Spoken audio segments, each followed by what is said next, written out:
CPIക്ക് ഇടതുപക്ഷത്തിനകത്ത് നിലനിൽപ്പുണ്ടോ എന്ന വലിയ ചോദ്യം ഇപ്പോഴും ബാക്കിയായി അവശേഷിക്കുകയാണ്.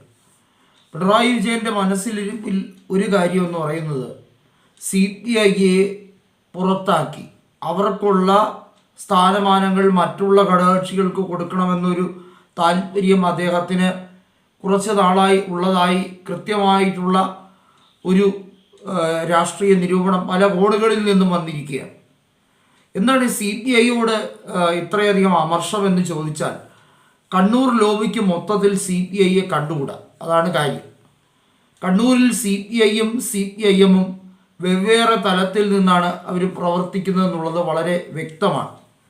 നമുക്കറിയാം, EP ദിവ്യയുടെ വിഷയവുമായി ബന്ധപ്പെട്ട കാര്യത്തിലൊക്കെ കണ്ണൂരിൽ ജില്ലാ കളക്ടറായിരുന്ന അരുൺ കെ വിജയനെതിരെയും അതുപോലെ ജില്ലാ പഞ്ചായത്ത് പ്രസിഡൻ്റായിരുന്ന EP ദിവ്യയ്ക്കെതിരെയും അതിരൂക്ഷമായ വിമർശനമാണ് CPI നേതാക്കൾ നടത്തിയിട്ടുള്ളത്. കണ്ണൂർ ജില്ലയിലുള്ള CPIയുടെ പാർട്ടി സെക്രട്ടറി ഉൾപ്പെടെയുള്ളവർ അതിരൂക്ഷമായി നവീൻ ബാബുവിൻ്റെ വിഷയവുമായി ബന്ധപ്പെട്ട കാര്യങ്ങളിലൊക്കെ ഇടപെടൽ നടത്തിയിട്ടുള്ളതാണ്. മാത്രമല്ല, തൃശ്ശൂരിലും CPIക്ക് CPMൻ്റെ രീതിയോട് വലിയ തോതിലുള്ള എതിർപ്പ് ഉണ്ട്. പാലക്കാട് ജില്ലയിലുമുണ്ട്, പല ജില്ലയിലുമുണ്ട്. ഇത്തവണ CPIയുടെ സംസ്ഥാന സമ്മേളനത്തിൽ ഇടതുപക്ഷത്തിനകത്ത് CPIയുടെ പ്രസക്തി എന്താണ് എന്ന കാര്യത്തിൽ പോലും CPIഎമ്മിന് അവരോടുള്ള ഇപ്പോഴത്തെ താല്പര്യം എങ്ങനെയാണ് എന്നുള്ളതിനെക്കുറിച്ച് വ്യക്തമായി പറയുന്നുണ്ട്. ഇന്നലെ കയറി വന്ന ജോസ് കെ മാണിയുടെ കേരള കോൺഗ്രസ് എമ്മിനോട് കാണിക്കുന്ന ഒരു മുന്നണി മര്യാദ പോലും പലപ്പോഴായി CPIയോട് കാണിക്കുന്നില്ല എന്നുള്ളതാണ് നിശ്ചിതമായി വന്നിട്ടുള്ള വിമർശനം. നമുക്കറിയാമല്ലോ, ജോസ് കെ മാണിയെ ഇടതുപക്ഷത്തിനകത്തേക്ക് CPIഎം സ്വീകരിച്ചത് അവരുടെ നിലപാടുകൾ കൊണ്ടോ അല്ലെങ്കിൽ അവരെടുക്കുന്ന സ്റ്റാൻഡ് ഇടതുപക്ഷത്തിന് ഗുണകരമാകും എന്നതുകൊണ്ടോ ഒന്നുമല്ല. വോട്ട് ബാങ്ക് പൊളിറ്റിക്സാണ്. മധ്യ തിരുവിതാംകൂറിൽ ഇടതുപക്ഷം കുറച്ച് ദുർബലമാണ്, അതിനെ ശക്തിപ്പെടുത്താൻ ഇതാണ് പോംവഴിയെന്ന് വിചാരിച്ചു.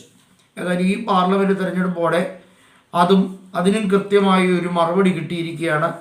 ജോസ് കെ മാണിയെ കോട്ടയംകാരും അതുപോലെ തന്നെ ഇടുക്കിക്കാരും തള്ളിക്കളഞ്ഞിരിക്കുകയാണ് എന്ന് വ്യക്തമായി പറയുന്ന സാഹചര്യമാണ് ഇപ്പോൾ രൂപപ്പെട്ടിരിക്കുന്നത്. ഏതായാലും CPI നിലപാട് കുറച്ചുകൂടി കടുപ്പിക്കാൻ തീരുമാനിക്കുകയാണ്. അത് 2025 തദ്ദേശ സ്വയംഭരണ തെരഞ്ഞെടുപ്പിൽ ഉൾപ്പെടെ അതിന് ഊന്നൽ നൽകണം എന്ന ആവശ്യമാണ് CPIയുടെ സംസ്ഥാന കമ്മിറ്റിയിൽ സംജാതമായി കഴിഞ്ഞിരിക്കുന്നത്. എന്തുകൊണ്ടാണ് അങ്ങനെ ഒരു നിലപാടെടുക്കുന്നത്? ബിനോയ് വിശ്വത്തിന് എന്ത് പറയണമെന്നറിയില്ല. ബിനോയ് വിശ്വത്തിന് മുന്നണിയുടെ ഭാഗമായി അല്ലെങ്കിൽ പാർട്ടിയുടെ സംസ്ഥാന സെക്രട്ടറിയായി തുടരണം എന്ന ആഗ്രഹമുണ്ട്. അതേസമയം ശക്തമായി അദ്ദേഹത്തിനെ K ഇസ്മായിൽ വിഭാഗം അതുപോലെ തന്നെ C ദിവാകരൻ ഉൾപ്പെടെയുള്ളവർ വിമർശിക്കുന്നുണ്ട്. യഥാർത്ഥത്തിൽ CPIയിലെ ചില MLAമാർക്ക് ഇനി ടേം കണ്ടീഷൻ പ്രകാരം അടുത്ത തവണ മത്സരിക്കാൻ അവസരം കിട്ടില്ല.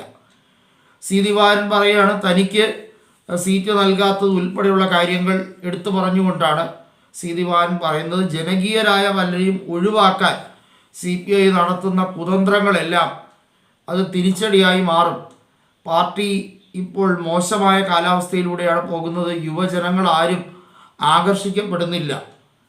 അങ്ങനെ വരികയാണെങ്കിൽ വളരെ വൈകാതെ CPIക്ക് ഒരു പുതിയ നിര, ഇനിയുള്ള ഒരു നിര എന്ന് പറയാൻ ഒന്നുമില്ല. AISFൻ്റെ പ്രവർത്തനമൊക്കെ വളരെ ദുർബലമാണ്. അപ്പോൾ CPIക്ക് ഇനി ആകെ പറ്റുന്നത് എന്ന് പറയുന്നത് ഇനിയുള്ള യുവാക്കളിൽ ഇടതുപക്ഷത്തിനകത്ത് CPI നിൽക്കാൻ അവർ താല്പര്യപ്പെടുന്നില്ല എന്നുള്ളത്. AISF എന്ന സംഘടന തന്നെ ക്ഷയിച്ചു കൊണ്ടിരിക്കുന്നൊരവസ്ഥയാണ്. അവർക്ക് പല ക്യാമ്പസുകളിലും KSUമായിട്ടുള്ള സഖ്യമാണ്. KSU യൂണിയനുമായി സഹകരിക്കാനാണ് AISF തീരുമാനിക്കുന്നത് തന്നെ. SFIയുടെ പ്രവർത്തനങ്ങളുമായിട്ട് അവർക്ക് താല്പര്യം നന്നേ കുറഞ്ഞു വന്നിരിക്കുന്നു.